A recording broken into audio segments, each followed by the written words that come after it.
President Trump recently issued an executive action that could put more money into the pockets of unemployed Americans. Tonight, millions are wondering, what's next?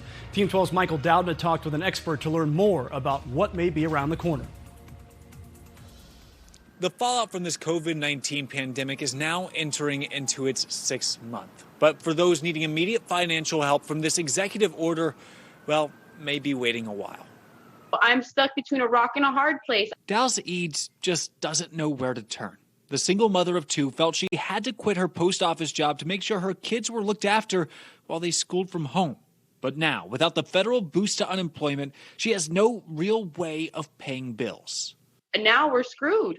I don't know what I'm going to do. Dallas and millions like her hope that help may soon be on the way, as the president's executive order could boost benefits by $400. You know, it's not going to be this week, but could it be in the next 2 weeks or 3 weeks? Tom Wheelwright is a CPA and CEO of the Tempe-based Wealth Ability. He says any actual money is likely weeks away, as President Trump's order has some important caveats.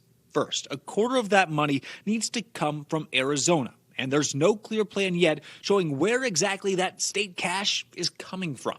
Well, this is the government, so nothing's easy.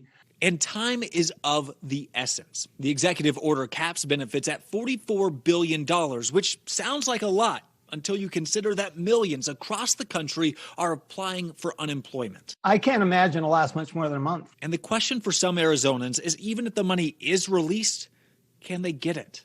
I would love to have the 400.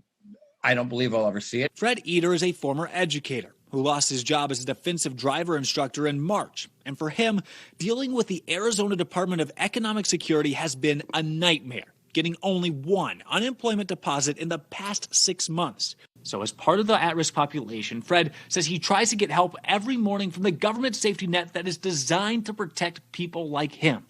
Instead, he says he's been left to live off the kindness of others. Yeah, I have nothing I can do.